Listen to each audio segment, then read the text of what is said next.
México y en la primera plática de hoy, del domingo. Nos da mucho gusto tener la presentación de este libro que presenta Arquine, una de las editoriales que forman parte de Sonamaco Libros. Entonces damos la bienvenida a Héctor Ezrahue, a Arturo Ortiz, Emiliano Godoy y a Miquel Adrià para tener esta primera charla. Gracias por estar aquí. Bueno, muchas gracias. Bueno, vamos a platicar. Poco la idea es platicar del diseño en México, del diseño industrial en México, poco a partir de la excusa del libro, un libro que reúne el trabajo de Héctor Ezrahue, un libro que compite casi con la Sagrada Familia de Barcelona, porque nos llevó como 5 o 6 años hacerlo.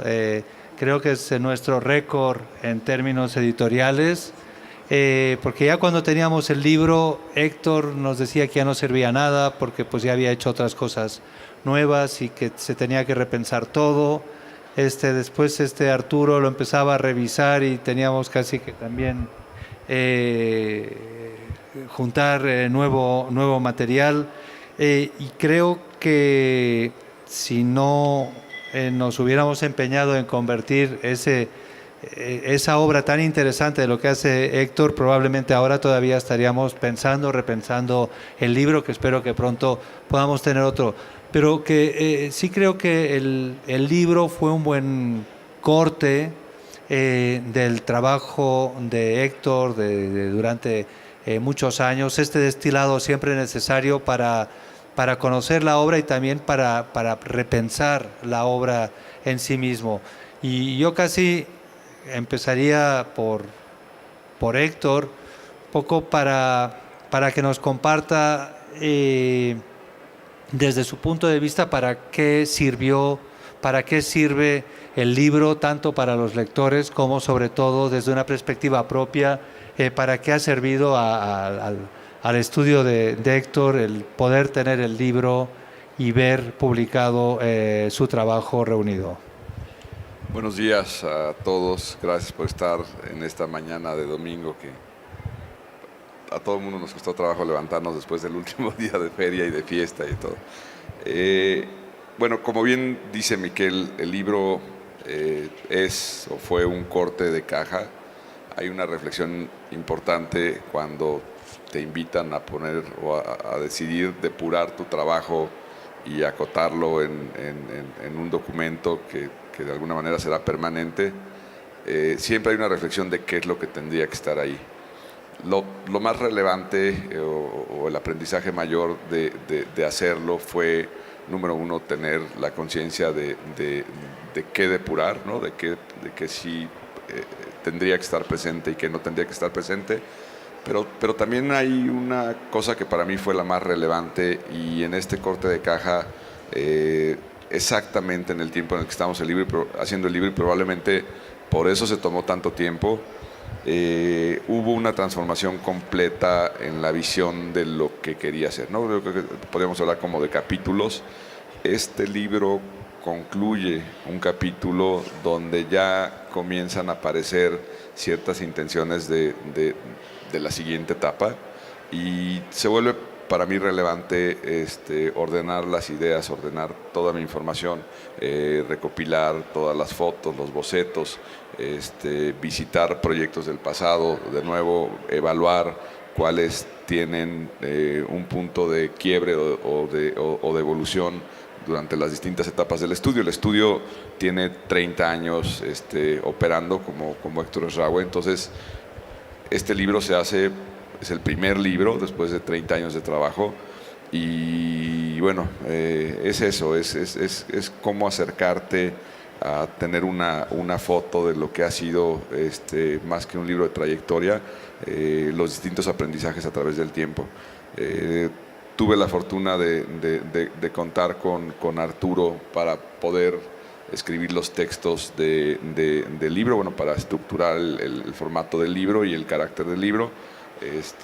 Hay algunas anotaciones, algunas entrevistas con colegas, amigos, diseñadores como Emiliano Godoy, y bueno, me da gusto tenerlos acá presentes y que me acompañen, y muchísimas gracias. Arturo, bueno, sin duda tu trabajo fue clave en este libro, no solo por redactar esos textos, sino por hacer por un lado la curaduría y después un texto que me parece fundamental, en el que hay un análisis al que no llegas solo analizando la obra de Héctor y de todo su equipo, sino que hay una reflexión, digamos, histórica para poner el tema del diseño en su contexto. Cuéntanos un poco de esto, un poco para compartir también con ustedes cuál sería el hilo conductor. Sí, bueno, gracias, Miquel. En efecto, fue un libro que fue una gran oportunidad para reflexionar alrededor del diseño en términos históricos. Si bien tuvimos una extraordinaria etapa de diseño en los años 50, mediados del siglo XX, en los años 60 con las Olimpiadas, en los 70 con los timbres postales que me platicó Emiliano, era realmente diseño que salía del Estado, era diseño que estaba financiado por el Estado y que no estaba necesariamente conformando una base de consumidores ni una diseño comercial que dominara la imaginación de las personas en ese momento. Entonces, a partir de los años 80 y 90 hacemos un análisis de todo lo que estaba sucediendo, pero no solamente en términos de diseño, sino en temas que tienen que ver con gobierno, con economía, con identidad, con producción de imagen. Una de las pláticas que recuerdo con Héctor fue platicar cómo no había imágenes realmente en los años 80, no había ninguna referencia visual, y eso se vuelve importante sobre todo de cara al momento en el que estamos hoy. Espero terminar con esa idea, ¿no? Y durante los años, las décadas de los 90 y de los 2000 realmente se genera una nueva imaginación a partir de la información que hay, a partir de una economía que empieza a generar otro tipo de necesidades de consumo, de estilos de vida, de objetos que empiezan a representar a las personas, que le empiezan a dar un lugar en la sociedad a partir muchas veces de los objetos que están consumiendo, de la representación que establecen sobre ellos mismos, ¿no? El libro obviamente va hablando de todos estos procesos y va vinculando la historia del despacho de Héctor, de la oficina de Héctor durante todos estos periodos, aunque no es el único. O sea, suceden bienales, aparecen galerías, aparecen eventos alrededor de diseño en donde no solo Héctor, Emiliano y todos los de nuestra generación de alguna forma tuvieron chance de participar y de ir generando un ámbito que el día de hoy pues finalmente ha consolidado un espacio para el diseño en la imaginación de la sociedad mexicana, en muchos ámbitos, en muchos estratos de la sociedad, y que de pronto se empieza a presentar en espacios como Sonamaco, que está jugando con otros espacios simbólicos como el arte. Y dentro de todo este contexto me parece que Héctor tomó buenas decisiones, algunas intuitivamente, otras me parecen que las tomó con toda la decisión, y de eso también narra el libro, no solamente de la parte histórica, sino también de estas decisiones como, por ejemplo, mantenerse siendo diseñador en un momento económico que era difícil pensar que podías realmente sobresalir y ser exitoso en ese ámbito, ¿no? Si pensamos las tasas de intereses de los años 80 y 90, pues llegamos en algún momento al 187% anual, lo cual era imposible pensar en ningún tipo de negocio, ¿no? Mucho menos una industria creativa. Pero muchas otras decisiones, como los procesos de trabajo que establece Héctor, los procesos de diseño y fabricación de objetos y de muebles. Me quedo con una anécdota con un ingeniero que entrevistamos, que no me acuerdo su nombre, que nos dijo: para que un producto esté bien fabricado, necesita un buen proceso de fabricación y de diseño. Me tocó atestiguar ese proceso de manera sistemática. Siempre cada proceso es único, pero además de ser único, va generando como las mismas lógicas y los mismos sistemas de acercamiento a cada uno de los proyectos que tiene, ¿no? Y tal vez otro de los grandes aciertos de Héctor fue hacer su trabajo siempre interdisciplinario, desde mucho antes de que eso estuviera relativamente de moda. Pues él empezó a colaborar con muchísima gente, no me dejará mentir ni Miquel ni Emiliano, como ha invitado a muchísima gente a colaborar que a veces no tiene nada que ver con el diseño, o que parece que no tiene nada que ver con el diseño, pero que al final del día es parte integral del mismo, ¿no? Y bueno, pues nada más quedarme con la reflexión de que si en los años 80 no teníamos imágenes ni referencias visuales para producir diseño, y durante las siguientes 2 décadas se abrió un espacio en la imaginación a través de las tecnologías, del internet y de distintos otros objetos o dispositivos que nos permitían conectarnos con el diseño.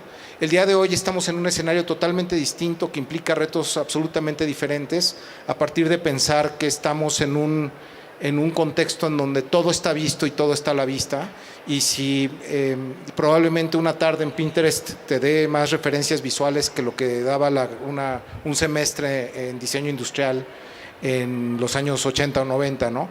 Esa condición de que todo está visto y a la vista genera obviamente retos completamente distintos hacia el futuro del diseño de los jóvenes diseñadores y también de gente como tan joven como Emiliano y como Héctor.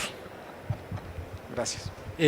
Bueno, Emiliano, tú también como un referente clave, como Héctor, del diseño en México, y yo me atrevería a decir del referente del diseño latinoamericano o global.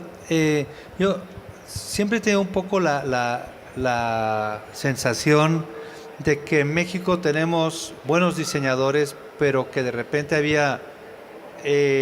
habían propuestas que lo que faltaba era una industria. ¿Ya tenemos una industria detrás para seguir su paso, el paso tuyo, el paso de Héctor? No, ni remotamente. La verdad es que no. Yo creo que la lectura que hace Arturo en el libro de Héctor, y que vale la pena que lo lean, yo sé que luego entendemos los libros de diseño como para ver las fotos. Los textos están muy bien y están bien escritos y son amenos y están bien divididos, y es como quizá un texto que deberíamos de recomendar como texto de lectura para las carreras, porque hace un recuento muy interesante. Y estoy de acuerdo en esta, ¿cómo llamarlo?, como generación de este imaginario visual, estético que existe hoy y que no existía en los 80s y antes de los 80s, y que es uno de los componentes indispensables para poder pensar en esa colaboración con la industria. Sin embargo, la realidad es que una cosa que yo quizá agregaría a ese análisis es que durante estos últimos 30 años ha habido una sistemática desarticulación de la cadena de valor que hace que la industria en México realmente no voltee a ver al diseño. Y no voltea a verlo porque es una política de Estado y una política económica consciente, que ha sido transformar a México del sistema, con todos los problemas que ello implicaba, pero de un sistema de proteccionismo y de cuidado a la industria nacional y de paternalismo, se ha volcado al otro extremo, que es el país con más tratados de libre comercio del mundo, en donde la apuesta de México ha sido ser un país maquilador. Y ser un país maquilador implica que tienes que competir con algo que te haga competitivo contra el sureste asiático o contra otras economías del mundo. Y México, la única apuesta que ha hecho para ello es la mano de obra barata. Entonces somos maquiladores porque ofrecemos mano de obra barata. Y eso se ha traducido, yo creo que en dos grandes problemas. El primero es que México es de los países con mayor desigualdad del mundo. Ha habido un crecimiento económico ínfimo. Si contemplamos, como que creo que hay veces que no entendemos esto, pero les voy a dar una cifra como para que entiendan por qué hay un desastre económico en México. Entre la década sumando el crecimiento económico de los 60s y los 70s, durante esos 20 años, la economía mexicana creció 105%. A partir de 1980 hasta hoy, no ha llegado ni al 45%. O sea, en casi el triple de tiempo, ha crecido menos de la mitad. Entonces, realmente la apuesta al modelo maquilador mexicano económicamente ha sido un desastre. Pero no solo eso, sino que como apostamos a la mano de obra barata, tenemos poco mercado. Si ustedes ven los documentos que hace ProMéxico o hacía ProMéxico, que se llamaban Fortalezas de México, que eran los documentos para atraer inversión, lo primero que decían era costos laborales competitivos. Es decir, había una política de Estado de promover que México tenía mano de obra barata y por eso había que invertir en México. Y eso se traduce en que México no tiene un mercado. Realmente no hay un mercado. Entonces, bueno, eso se traduce en que de los únicos países en la CEPAL donde en los últimos 20 años ha habido años donde crece la pobreza es México, ¿no? O sea, en México ha crecido la pobreza o la proporción de la pobreza y es un tema grave. Pero eso también a lo que se traduce es que como estamos apostando a la maquila lo que hace es, digamos que desmembrar la cadena de valor y desconectar el diseño de la gran industria nacional.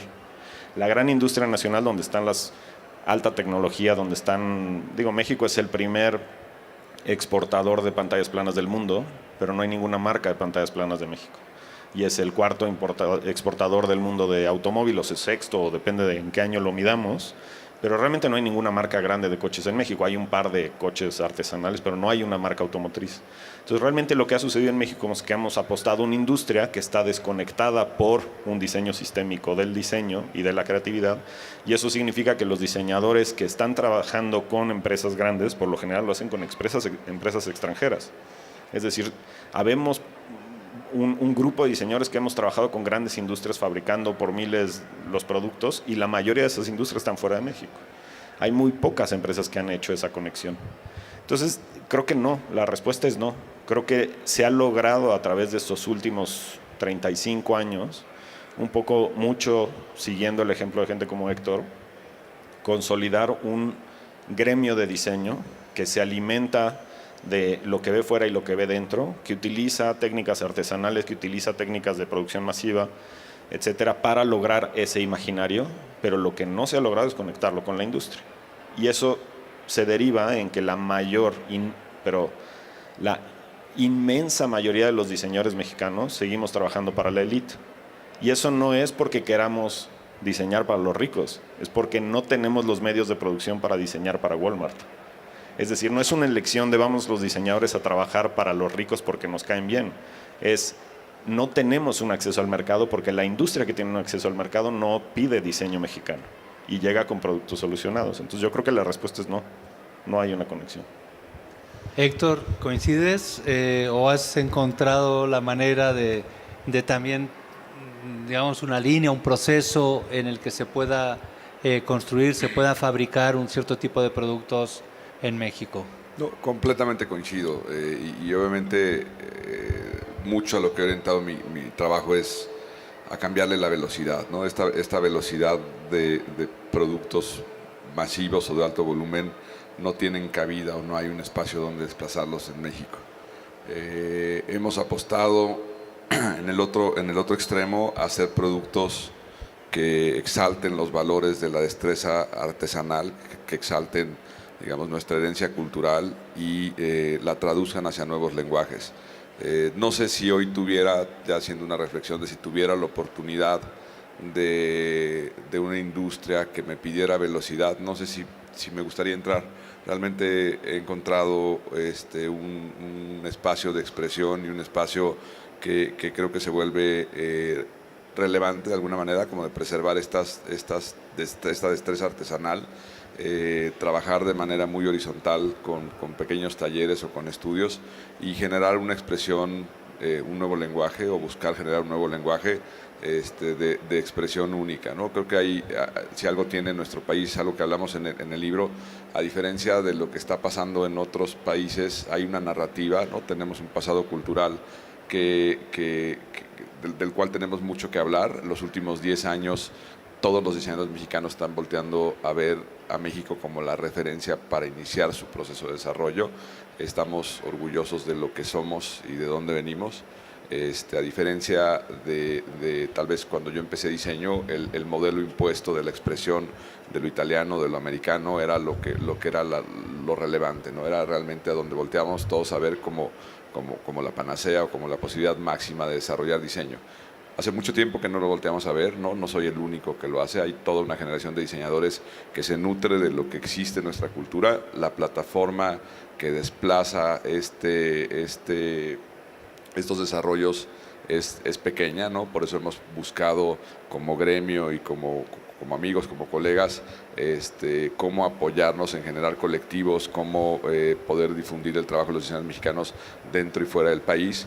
Y se ha generado una especie de industria que como bien dice Emiliano, no apuesta por la velocidad y por el volumen, sino que apuesta por transformar nuestra herencia cultural en nuevos lenguajes, ¿no? Si me preguntas, una de mis referencias máximas es la cultura japonesa, donde siguen trabajando con el mismo rigor, ¿no? Con la misma pasión, con el mismo entendimiento de su herencia cultural, pero en todo momento están generando nuevos lenguajes, ¿no? Entendiendo dentro de la investigación de Arturo y del equipo que integra Arturo para generar todas las entrevistas, se vuelve como muy claro y muy consciente la idea de productos que no buscan tener réplicas infinitas, ¿no? Que buscan de nuevo exaltar los valores de lo hecho a mano.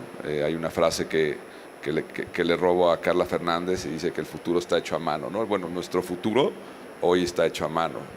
En algún momento, si la industria o si el modelo económico del país se transforma, podríamos hablar de otra escena. La escena del diseño mexicano hoy tiene que reforzar lo que somos, ¿no? Hay muchos extranjeros que se están moviendo a México a trabajar, como diría Trump, pero al revés, nos están quitando nuestras fuentes de empleo, ¿no? Pero vienen muchos artistas y diseñadores de Los Ángeles, en especial de Nueva York, de Europa, se están moviendo con sus estudios a México porque realmente hay una narrativa bastante rica y hay posibilidades de cómo explorar el diseño de una forma distinta, donde el accidente y la mano de obra y la calidad de lo que puede ejecutar un artesano mexicano bien pagado, ¿no? En un entendimiento claro de que de nuevo es un proceso horizontal y donde el valor de lo que hacemos lo marca el artesano y no la industria. Ahí vemos una posibilidad interesante. En este sentido, ¿cómo verías tú la conexión o la presencia, digamos, del diseño mexicano a nivel internacional? Si bien hay ese reconocimiento de que como diseñadores estamos viendo las propias raíces o la cultura propia, ¿cómo se lee desde fuera? ¿Qué perspectiva crees que pueden tener desde fuera? Pues mira, para tener una perspectiva desde afuera tendría que estar yo mucho más conectado con un contexto exterior. Lo que sí creo es que hay temas que deberían de preocuparle al diseño, que tienen que ver con lo que platica Emiliano, con lo que dice Héctor. El diseño no nada más son las formas y una buena fabricación, es tener una buena lectura de todo lo que está sucediendo alrededor, tener una buena lectura del exterior, pero también tener una lectura del interior, de lo que sucede en la economía, de lo que sucede en la política, de lo que sucede en los medios, ¿no? Algo muy indicativo de cómo se está entendiendo el diseño en México, más allá del exterior, es lo que se ha escrito. Cuando yo revisé, por ejemplo, fuentes para escribir este libro, encontré millones o miles, digamos, de fuentes fuera de México, de gente que ha estado pensando el diseño, que ha estado pensando los objetos, que ha estado pensando en distintos niveles, cómo me conecto con los objetos, cómo me conecto con el diseño. Y se ha teorizado de manera muy importante. En México encontré, yo creo que no más de una docena de artículos desde el año 1980 hasta el año 2014, de los cuales 8 estaban en Arquine y 6 los habían escrito ellos dos. Entonces, realmente no ha habido una reflexión sobre el diseño. Después, obviamente, Ana Elena Maleta ha tenido una gran participación en escribir, en generar libros sobre diferentes sillas y ha teorizado y tiene todo un camino en ese sentido, pero me parece que tendremos que estar viendo que son cosas que se tienen que poner sobre la mesa. El diseño es una interfase, como diría Guy Bonciep, ¿no? Es una interfase entre las necesidades y las personas y muchas veces se nos olvida que es un elemento así de básico, así de simple y así de necesario. Es un objeto que te va a permitir llevar a cabo tu vida cotidiana, ¿no? Y me parece que son miles de objetos que te van a permitir llevar a cabo tu vida cotidiana, no solo de manera funcional, sino de forma simbólica. Y me parece que hay mucho que pensar y que escribir alrededor de esto, alrededor de los objetos, alrededor de lo que les daría un lugar en la economía, en la política, en políticas públicas, de distintas formas, para que realmente apareciera una escena que justificara poner una industria. Hoy en día me parece que seguimos, digamos, con esta misma visión de antes. Hay muchas cosas más, pero creo que faltaría muchísimo, hay muchísimo terreno para investigar, para pensar y para ver también, no solo cómo nos ven desde afuera, sino cómo establecer una mirada crítica de lo que se está planteando desde afuera, de cómo de repente se encasillan o se disciplinan las formas a ciertas lógicas, a ciertas editoriales, cuando en realidad podríamos encontrar grandes oportunidades de desarrollo del diseño, pues no solo en México, sino creo que en otros lados, a partir de discutirlo, ¿no? De discutir todo lo que influye con él. Quizá hoy en día ya no solo sean ustedes, ya hay otros diseñadores que están emergiendo con el referente que abrieron ustedes, pero si pudiéramos, y esperemos que desde aquí sirva, si pudiéramos sugerir, proponer, hasta exigir algo al nuevo gobierno, ¿qué le podríamos decir al secretario de Industria, a la secretaria de Cultura? ¿Qué estaría en nuestra cancha? Porque también hay que proponer y también es luego exigir después de esa experiencia, como tú dices, fallida de lo que era ProMéxico, que privilegiaba básicamente la mano de obra barata. ¿Cuál podría ser la estrategia? Yo creo que si lo tenemos que resumir en una cosa, yo diría México tiene que dejar de competir en costo y empezar a competir por valor. Y eso tendría que ser la guía. Y de ahí se derivan muchas cosas, pero realmente entender que tú seas competitivo porque eres el más barato, solo tiene un camino y es un camino que va hacia abajo, ¿no? En ese sentido creo que el gobierno tiene que entender en dónde se agrega valor y entender cómo, Héctor lo dijo de pasada ahorita, pero yo creo que es quizá con lo que nos tenemos que llevar ahorita, ¿no? Dijo mano de obra bien pagada, ¿no? Y habló de la valorización de esos productores y eso no es poca cosa. Realmente cuando piensas que el diseño lo que hace es agregar complejidad y agregar valor, es muy difícil que una persona poco capacitada y que gana muy poco dinero y que tiene muy poca lealtad con el sistema productivo porque gana dinero y es poco valorado, sea aquel que agrega valor. Justamente es al revés. Lo que tú ves con las plataformas productivas con las que trabaja Héctor es que es gente que tiene una lealtad enorme, que tiene una gran capacitación, que esa capacitación hace que ellos valoran su propio trabajo y que hay un diálogo horizontal con Héctor o con su grupo de diseñadores. Eso de lo que te está hablando es de un esquema en el cual la producción y el diseño están agregando valor y ese valor es indispensable para la conexión de la cadena. Y ahí la cosa cambia radicalmente. Ahora, para mantener ese valor y para lograr eso que Héctor logra desde su trinchera, digamos, tenemos que entender que tenemos que establecer otras estructuras. Si ustedes son artistas en México, por más mal que está el apoyo al arte, pues está el FONCA y está el INBA y está, bueno, Secretaría de Cultura y están los museos y está el Sistema Nacional de Creadores y hay como un montón de cosas. Y si eres científico, pues está el Sinvestav y el CONACYT y la Secretaría de, ¿no? Y si eres economista, pues está el INADEM y está la Secretaría de Economía y está el premio no sé qué. Y si eres diseñador, pues no está.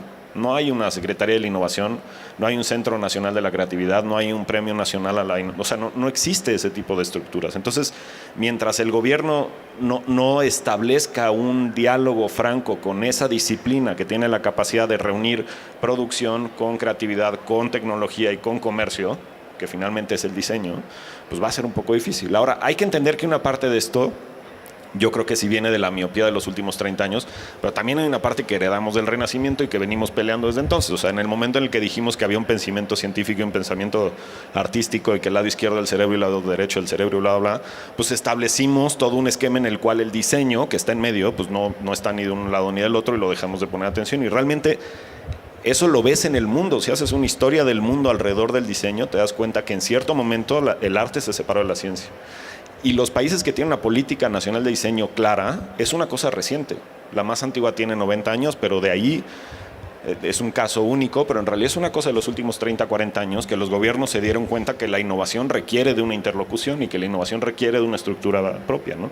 Entonces, digamos, hay una parte que sí es culpa de México, hay una parte que es culpa de nuestro entendimiento humano de cómo hacemos las cosas, pero creo que lo que es indispensable es decir, necesitamos establecer un espacio donde el reconectar la cadena de valor y reconectar a los productores con los diseñadores, con los que tienen acceso al mercado, con los que tienen acceso a la tecnología, jueguen en igualdad de condiciones para generar innovación y generar valor. Y en ese momento dejas de competir porque eres el más barato o porque eres el que produce más rápido, y empiezas a competir porque eres el que agrega más valor.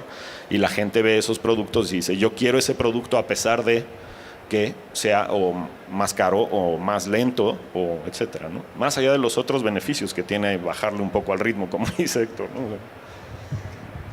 Bueno, creo que es un tema que podríamos extendernos, pero aquí nos tenemos que apegar al horario que nos proponen en Mako. No sé si quieran añadir algo más, agradecerles a ustedes pues también el interés. Vean el libro, es un libro que en sí mismo es un objeto, es un libro para, igual que los muebles, para gozarlo desde una experiencia no solo óptica, sino también áptica, un libro para ser tocado, leído.